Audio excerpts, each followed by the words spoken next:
the session of Annual Forum on Business and Human Rights.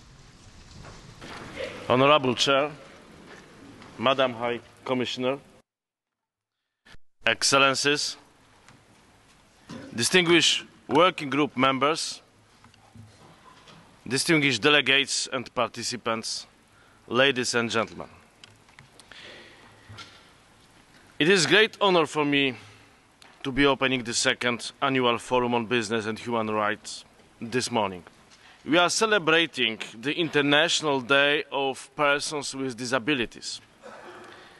It is estimated that persons with disabilities are about 1 billion worldwide, and yet they are still often invisible in society. Therefore, when discussing any human rights issue, including business and human rights, it is imperative that the views and contributions of persons with disabilities are included. First, I would like to offer a warm welcome to Mr. Makarim Wibisono, Executive Director of the ASEAN Foundation, who has graciously accepted the important task of being the chair of the second annual forum.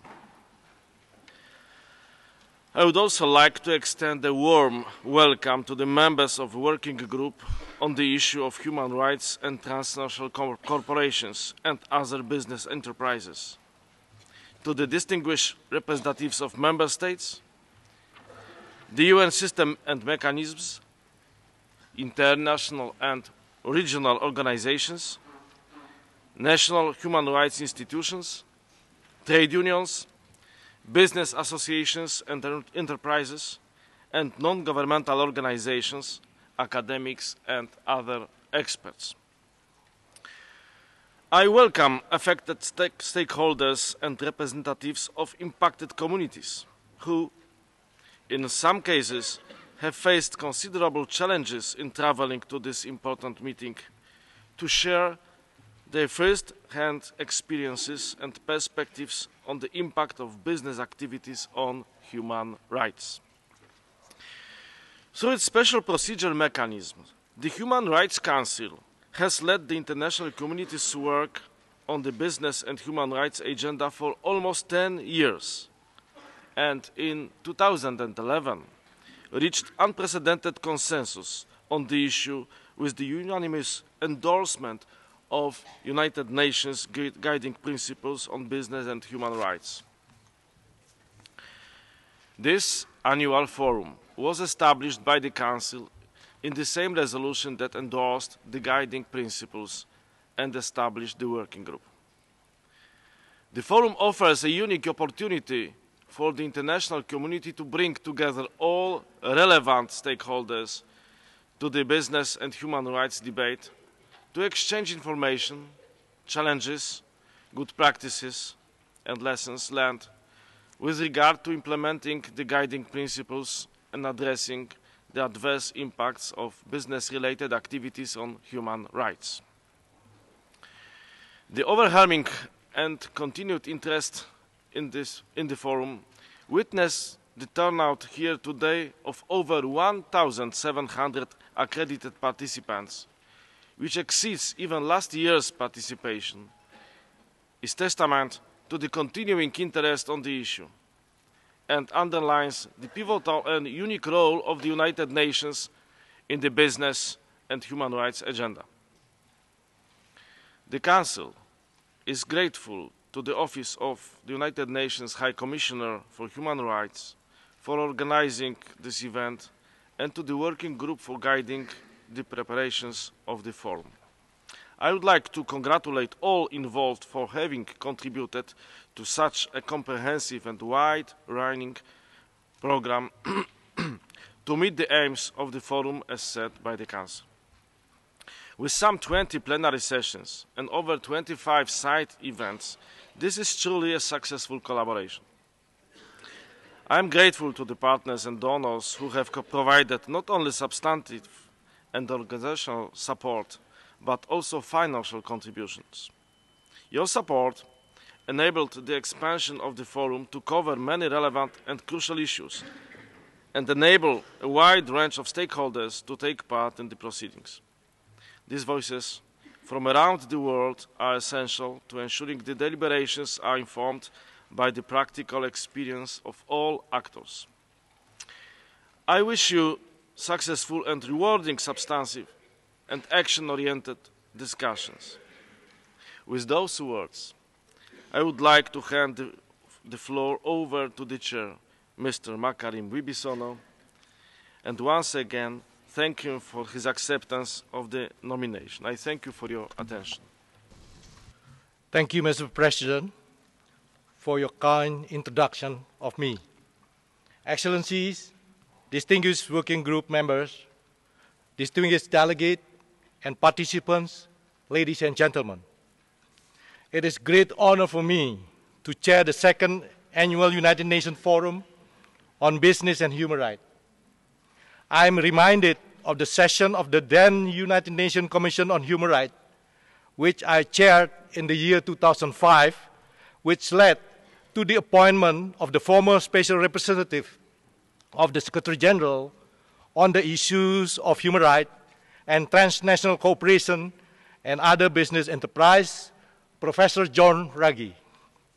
The outcome of this session was a resolution that requested the Special Representative to identify and clarify standards of corporate responsibility and accountability for transnational cooperation and other business enterprises with regard to human rights. The second annual forum represents a significant advancement since the year 2005. The United Nations Guiding Principles, a significant contribution which subsequently came from the session's resolutions, were unanimously endorsed in the year 2011, and we have the opportunity to discuss their implementation at this multi-stakeholder event. To begin with, I would like to encourage you all to look around the room this morning, to glance through the program and to consider the remarkable diversity, commitment, and dedication of all those present here today, representing states, business, civil society, indigenous people, international organizations, and other stakeholders. It is your collective presence that make this forum not just a reality, but also an opportunity.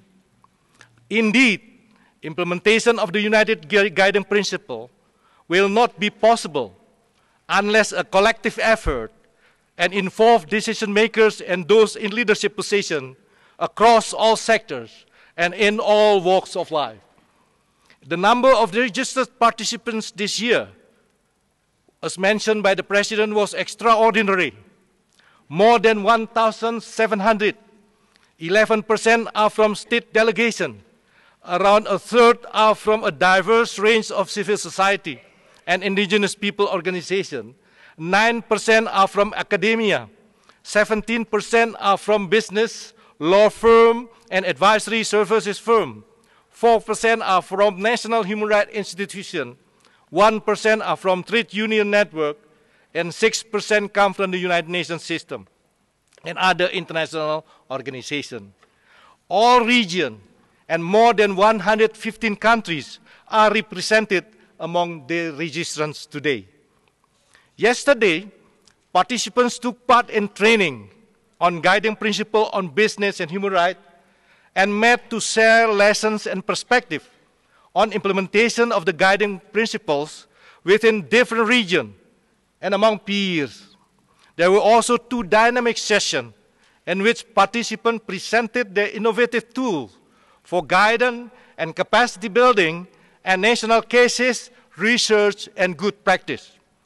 Despite the enormous challenges in implementation, the forum discussions are evidence that we are on our way. But this work must be comprehensive, not piecemeal. Only with equal implementation across the 3 pillars will we be successful. Over the next 2 days, these preparations will contribute to our collective discussion on preventing and addressing the human rights impact of business activities as well as identifying good practices. During this discussion, we may not all agree all the time, or even much of the time. That is to be expected with such a great range of stakeholders. And we ask that you engage with open mind and with respect for the rules of procedures that have been circulated in advance and are available for your reference in the rooms today. These rules are designed to ensure we seize the opportunity of this forum to build upon our common understanding of business and human rights, to initiate future dialogue, and to promote multi-stakeholder cooperation for the implementation of the UN guiding principles. I wish to inform you, with the exception of the opening and closing plenary session, each of the forum's 20 panels will be introduced and overseen by moderators in accordance with the same basic format. Panelists, commentators, and intervening participants will be held to strictly enforce time limit, and no PowerPoints or other visual presentation will be permitted. Panelists will have 7 minutes for introductory remarks. Commentators will have 5 minutes, and all of those intervening from the floor during discussion will have 2 minutes. To ensure that participants from different stakeholder groups have an opportunity to speak, there will be a designated microphone for each of 3 categories. Participants should use the microphone designated for their stakeholder group as follows.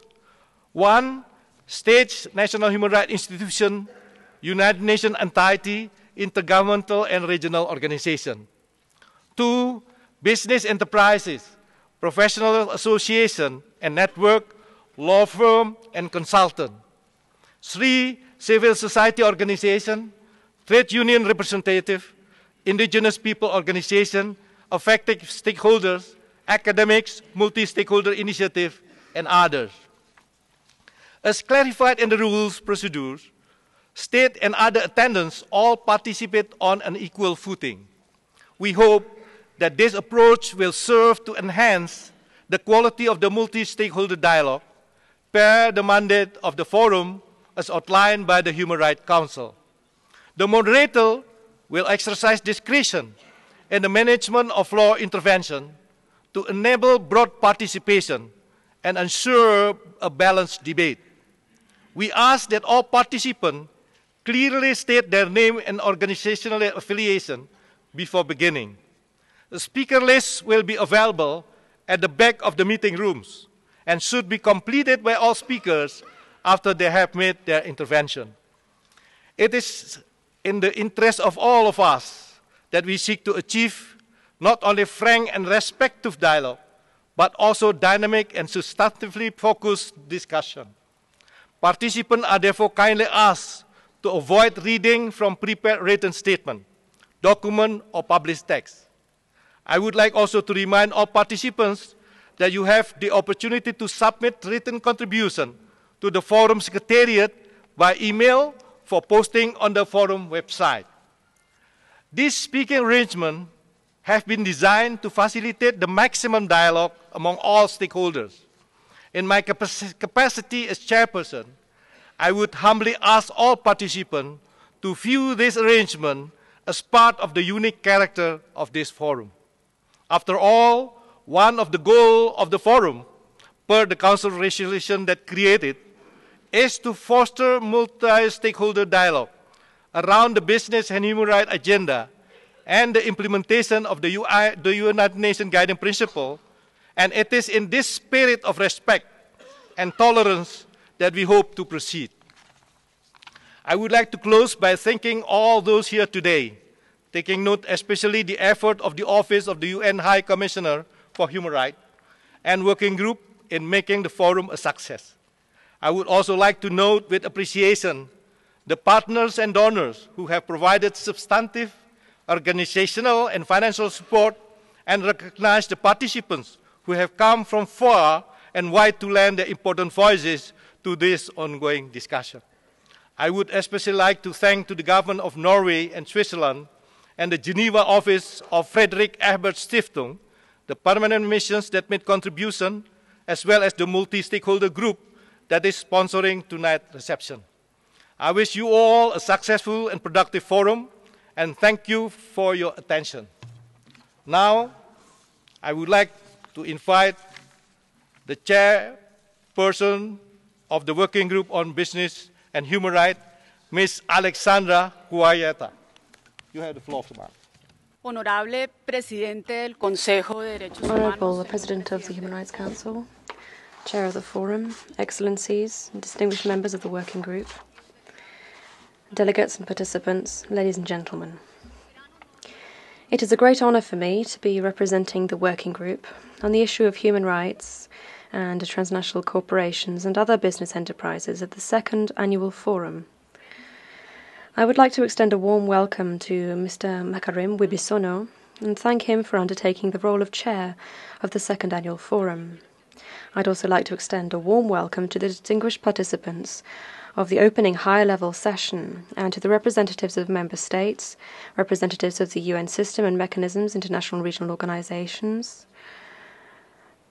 national human rights institutions, trade unions, business associations and enterprises, and non-governmental organizations, human rights defenders, affected stakeholders, academics, and other experts. In its role as guide to the Forum on Business and Human Rights, the Working Group has, with the support of OHCHR, gathered expectations and ideas from stakeholders for the topics and modalities of the second forum. The Working Group sought in particular to reflect lessons learned and feedback from participants of the 2012 forum, while being conscious that different stakeholder groups may have diverging expectations. Therefore, we've created more opportunities for interaction among stakeholder and professional communities, while devoting pre-forum side sessions to peer learning and coordination within stakeholder groups. The group has received more than 70 rich and thoughtful submissions from an entire range of relevant stakeholders in response to a call for inputs. It has sought to incorporate as many suggestions as possible, while noting that the limited time available for the forum did not allow it to accommodate all requests.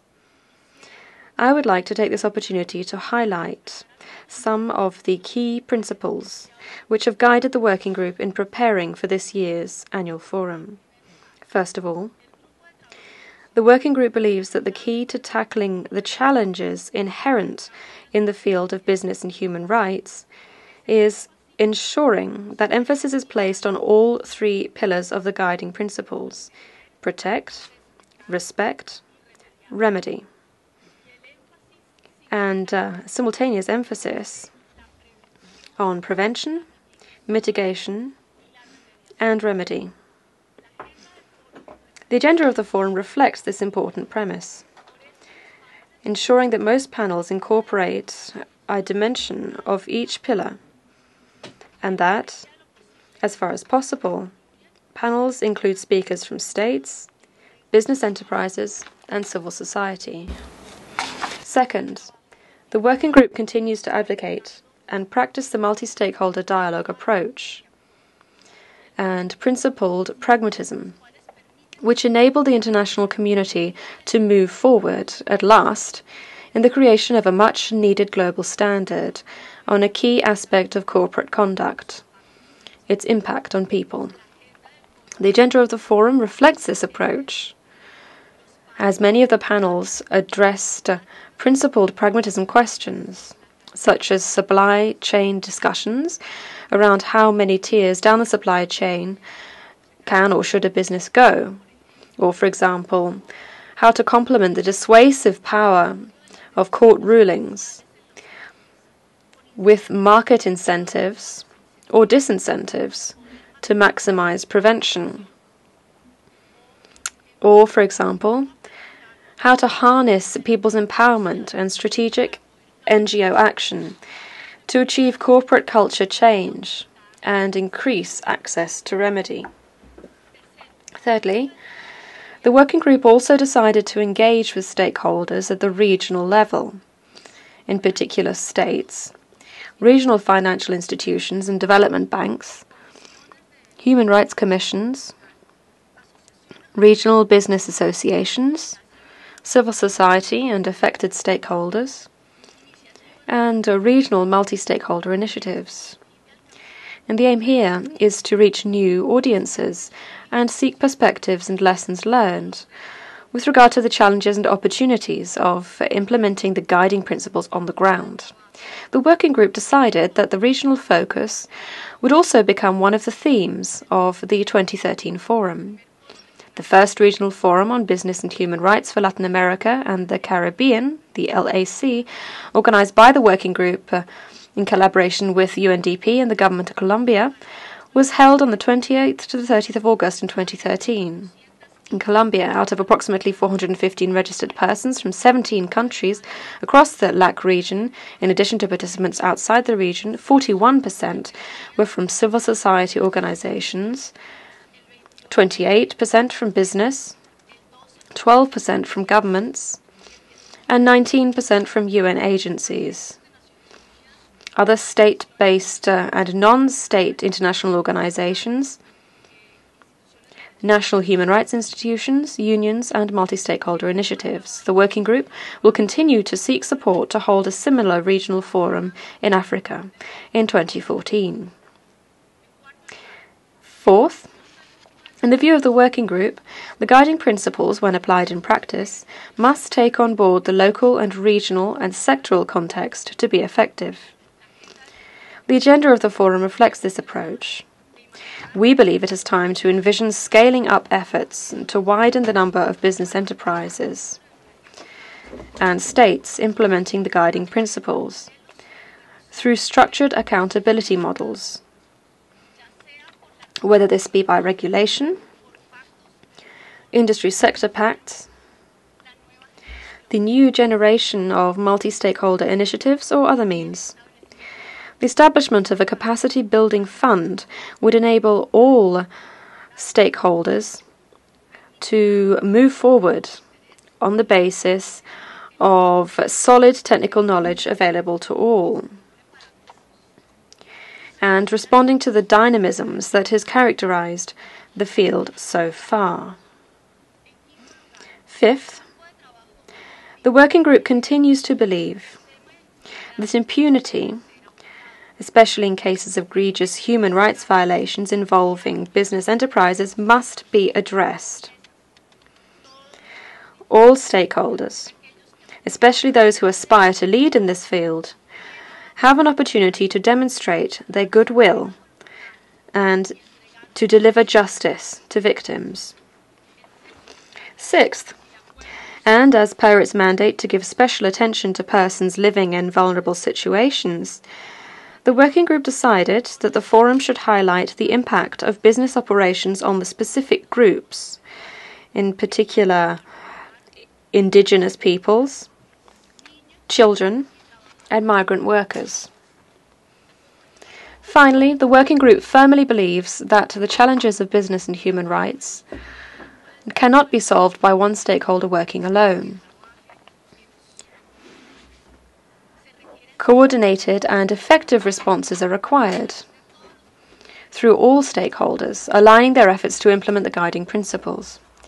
This multi-stakeholder approach should be strategic, systemic instead of fragmented. It should be inclusive and should also strive to continuously demonstrate legitimacy, credibility, and sustainability. In this regard, the working group believes that the role of business in the post-2015 development agenda and the Sustainable Development Goals needs to be anchored in the guiding principles. This forum represents the space that the Human Rights Council has devoted to this crucial discussion and approach. We thank you for being here in the spirit of our shared mission to ensure that dignity, freedoms and needs of all are kept at the center of all our global activities. be they political, economic or social. With regard to participation, the working group has aimed to ensure that there's broad and balanced participation of stakeholders in the forum, including of states, business, civil society, indigenous peoples, affected individuals and groups, and other key stakeholders in the field of business and human rights. This year, the Forum Secretariat received some financial resources to support the attendance of a limited number of selected stakeholders from underrepresented regions and countries. The working group wishes to express its sincere thanks to the governments of Norway and Switzerland, which provided the funds to support the participation of these stakeholders.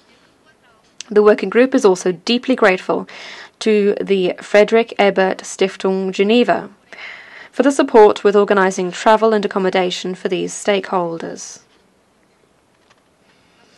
I take this opportunity to express the working group's gratitude to all the supporters who have contributed to enabling the organisation of the forum, in particular the Government of Norway and the other governments of the core group of sponsors of the Business and Human Rights Mandate, namely Argentina, Ghana, India and Russia. We are also very grateful to all the sponsors of the welcome coffees and the multi-stakeholder reception for forum participants to be held this evening. These contributions will, as it is hoped, enable the forum to meet the high expectations of stakeholders. The working group is looking forward to following the deliberations over the next few days, and we wish you a very successful meeting and discussions. Thank you very much for your attention. We have the honor to invite the High Commissioner of Human Rights. The President of the Human Rights Council, Chair of the Forum, Excellencies, distinguished delegates, ladies and gentlemen, I welcome you all to Geneva and to the United Nations for the second annual Forum on Business and Human Rights.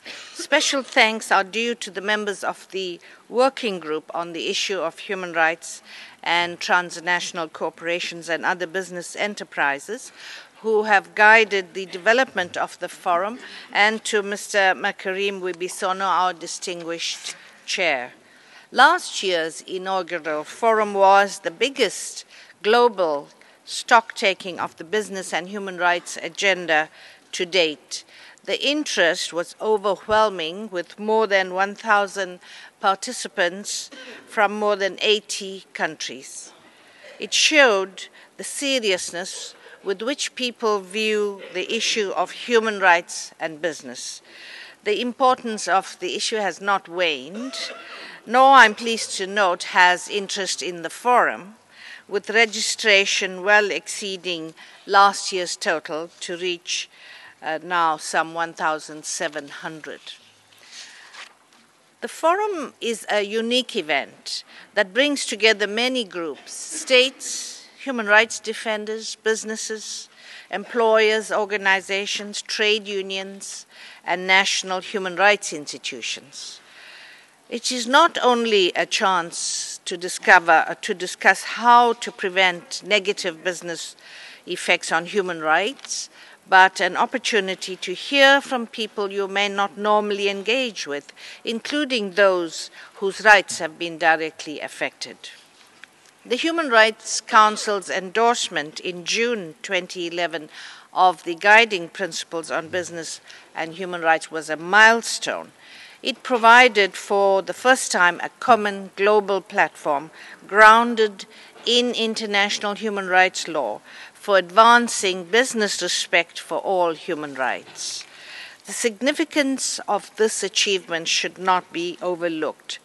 In just 6 years, we went from prolonged deadlock in the United Nations to a global agreement on a framework for action and accountability. Having a common reference point for our efforts to protect against and prevent business-related human rights abuses and for ensuring accountability is powerful. That is why this forum is so important. It allows us to share information on progress and challenges, which is why I am heartened to see many business representatives present here. Many companies have made real progress in meeting their responsibilities to respect human rights. We will hear the experiences of sectors such as agribusiness, ICT, telecoms, and finance, and practical examples of how businesses are taking serious steps to address impacts on specific groups, including indigenous peoples and children. It is important that we learn from these experiences. The forum is also a real opportunity to discuss strategies for increasing state protection against business-related abuses. I'm encouraged that a number of states are developing national action plans for implementing the guiding principles. But it is also clear that there is a long road ahead to entire full implementation. I look forward to the discussions today, especially regarding the different regional initiatives on this. My office has been planning our priorities for the next 4 years. The message from colleagues working in the field was clear. Human rights in the context of business activities are becoming priorities for action on the ground. Across the world, people are being displaced as a result of land grabbing for development projects. Their livelihoods are being harmed when companies pollute the environment. Human rights defenders are being criminalized for their peaceful opposition to development projects. And people, including children, are being forced to work in deplorable conditions. That is why my office has made human rights in the economic sphere one of its 6 thematic priorities. We will be devoting increasing resources and attention to this issue. The guiding principles have helped the human rights community to engage with business representatives and have helped businesses to understand what is expected of them. Many industry associations, employers' organizations, and individual enterprises have begun to implement the guiding principles. Industry associations are exploring how to establish rights compliance grievance mechanisms, and many companies have begun to address how to perform human rights due diligence. Responsible supply chain initiatives are increasingly going beyond auditing suppliers to addressing systemic issues. Ladies and gentlemen, as the United Nations Office tasked with promoting and protecting human rights, we have a mandate to develop ways to enhance such protection. With regard to the guiding principles, we are providing advice and capacity building on their interpretation and implementation. We are examining areas where the principles can provide a framework for further development. In particular, we know that victims of corporate-related human rights abuses all too often face barriers when seeking access to effective remedy. That is of particular concern in cases of gross human rights abuses linked to business. The Secretary General has recommended that all United Nations agencies, funds, programs, and initiatives incorporate the guiding principles into their policies where relevant, and has given my office a mandate to lead the business and human rights agenda within the United Nations system. We are excited to take on this task. As the United Nations, it is important that we deliver as one in our engagement with states and business enterprises. We must also ensure that the issue of business, respect, and accountability for human rights is integrated into global development frameworks. And nowhere is this more important than in the post-2015 development agenda. The Human Rights Council took an important step in 2011 with its endorsement of the guiding principles. Now it is up to states, international and regional organizations to ensure that they are implemented effectively across the world in ways that respond to regional challenges and contexts. This forum is a chance for you to bring your varied and valuable perspectives to this discussion. I wish you all a constructive and informative 3 days. Thank you. I thank Madam High Commissioner for your important statement. Ladies and gentlemen, yesterday there were a number of meetings organized in this building. Today we will invite representatives of stakeholders to make a concise report of the meeting. There are 5 representatives of state, national human rights institutions, business, indigenous people, and civil society. Firstly, I would like to invite Ambassador Jose Luis Balmaceda from Permanent Mission of Chile to speak. Please speak not more than 3 minutes. You have the floor, sir. Thank you, Chair, and good morning, everyone.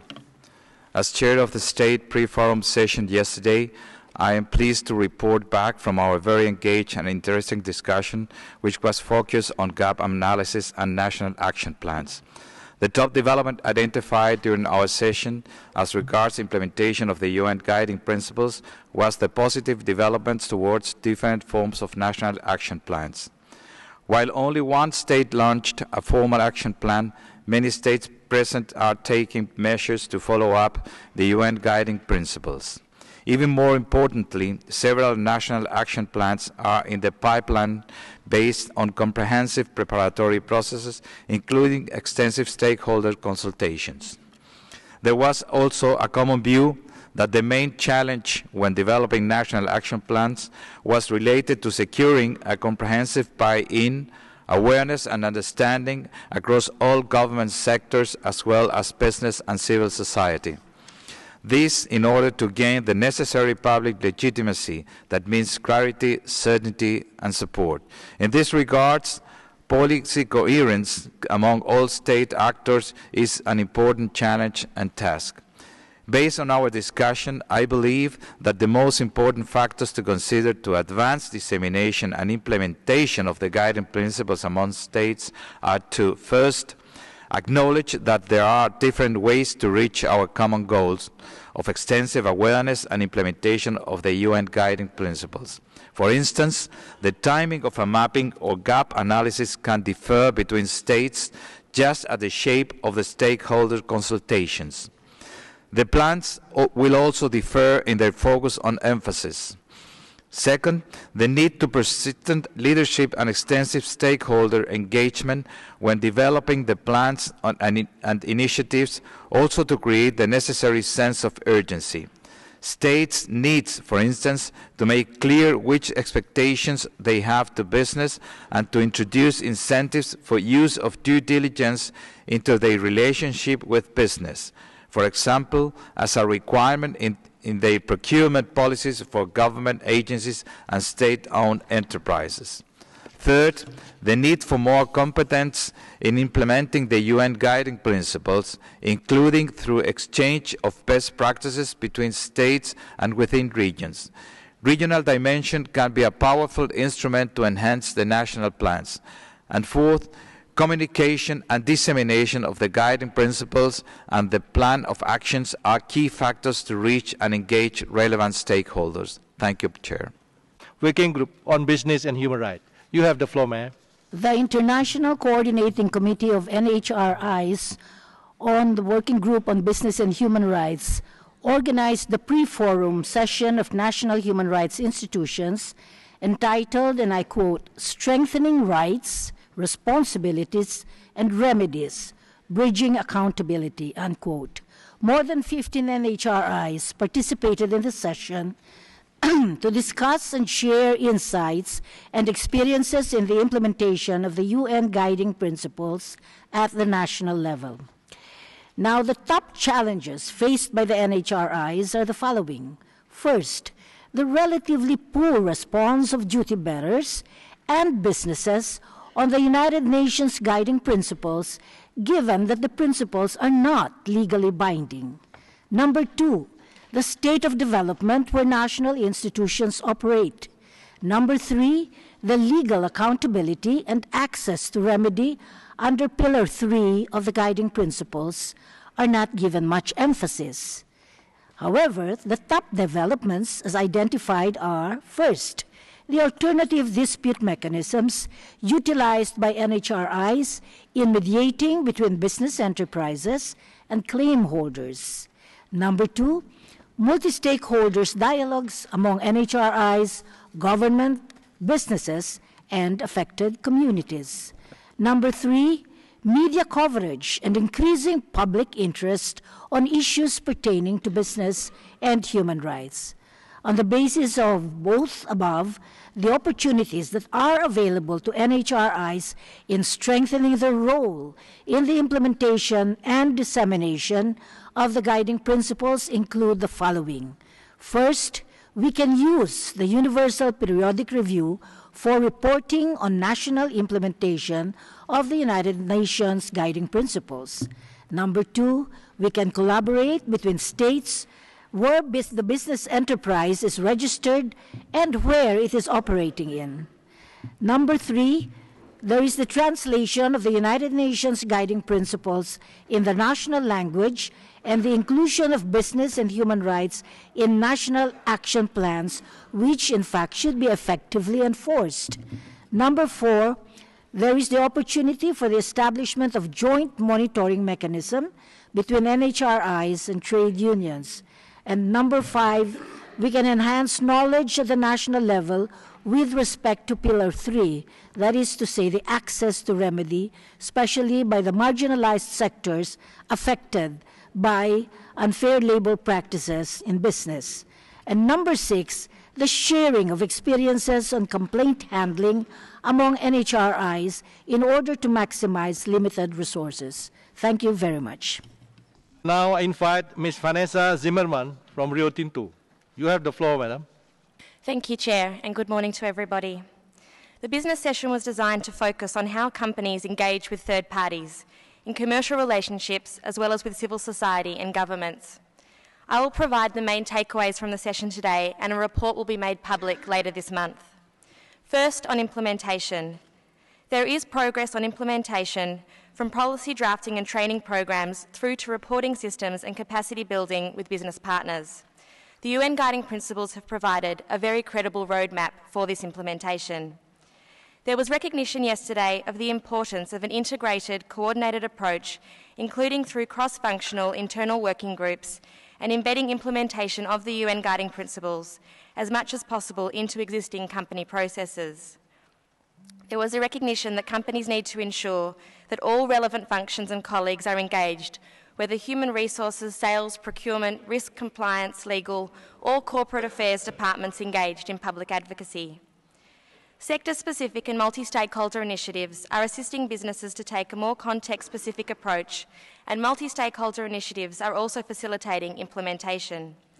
There are also good examples of business engaging with NGOs to better understand key challenges and opportunities on the ground.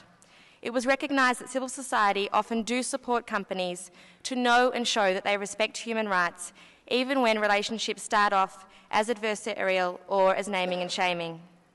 In terms of the key challenges on implementation, it was understood that complete implementation of the UN Guiding Principles is difficult and will take time, but there is buy-in from both internal and external stakeholders.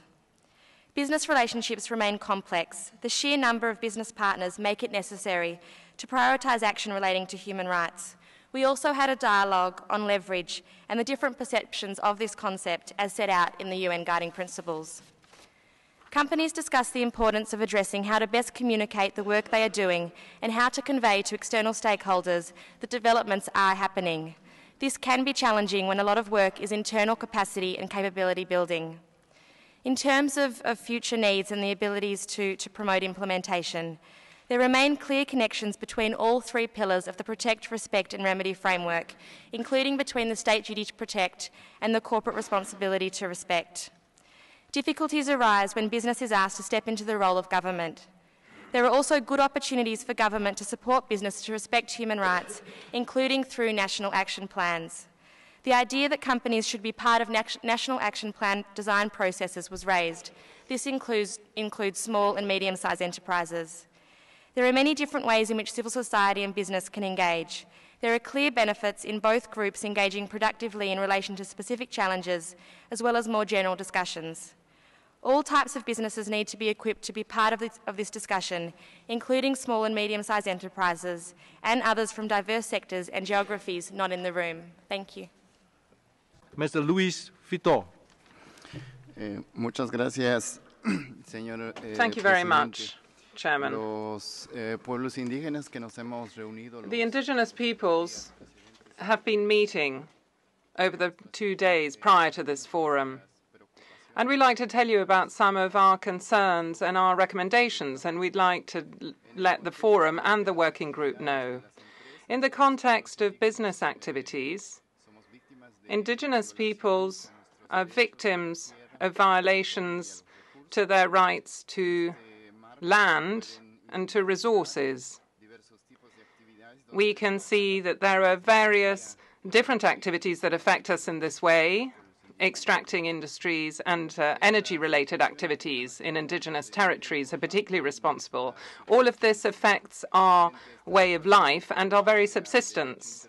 If we think about international law, we would launch an appeal to states to effectively protect our rights, particularly our right to land and to resources, and that thinking about business activities in our territories.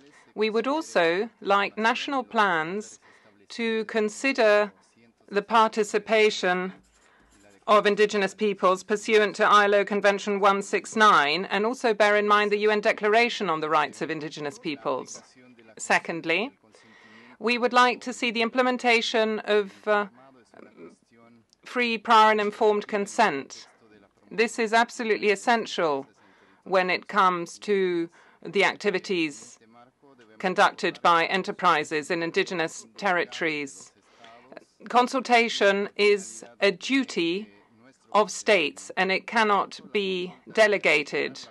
Consultation must ensure the protection and the full enjoyment of our fundamental rights, for example, the right to land, to territory, to resources, and even the right to life. In our view, business activities in our territories should only be conducted with our consent and ensuring that we enjoy our right to self-determination. If we then think about political coherence and consistency at the global level, in our debates we have seen that there's been progress in the United Nations system, such as the Special Rapporteur's statement on the rights of indigenous peoples. There's also the expert mechanism and the standing forum. We've also seen progress in the sector, in the OECD, in the Global Compact, amongst others. But we see that this remains a challenge on both sides. It also makes the practical implementation of this process much more difficult in the field. Now, from what we've heard from the representatives from very many sectors, there is progress, but more effort needs to be made. We think there have to be greater efforts made to understand the rights of indigenous peoples before policies are put in place, thinking about the guidelines, and we think that all initiatives must be conducted with the full participation of indigenous peoples.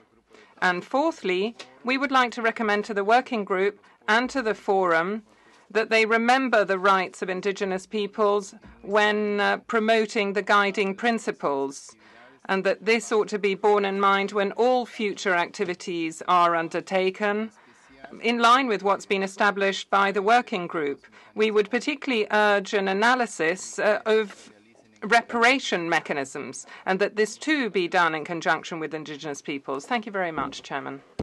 Thanks for your important statement. Last but not least, I invite Ms. Mariette van Huister. You have the floor, ma'am. Good morning, everyone, and thanks for this opportunity to report back on the main outcomes of our civil society dialogue. I was asked to comment on the top development in UNGP implementation. A commonly heard concern in our session was that states and businesses are doing far too little to implement the UNGPs and thereby fail to fulfill their respective duties and responsibilities to protect and respect human rights. Only one national action plan has been published so far, which includes too little substance to create meaningful impact on the ground. The same holds for due diligence implementation efforts by companies. Instead of a focus on avoiding risks of human rights violations, human rights due diligence too often involves simply seeking to avoid risk to corporate reputation. Then I was asked to identify the top challenge to UNGP implementation. There are so many challenges that it is impossible to choose just one, so let me mention three. The first challenge, business profiting from weak governance zones and conflict-affected areas, which implies that home states have a duty to step in and act. The second challenge I want to mention, the continued impunity for human rights violations by business, lacking an international mechanism to hold companies to account.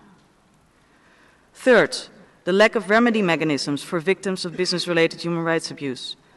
Continued barriers for judicial remedies in home states exist, while non-judicial mechanisms do not live up to their promises and may even work against human rights in some instances. Specifically, deep concern was raised over protection of human rights defenders, which are increasingly seen as enemies of development, whereas they should be seen as a key actor in implementation of the United Nations guiding principles. Then I was asked to report back on the top way to advance the dissemination and implementation of the guiding principles. First of all, our session mentioned a couple of expectations of the working group.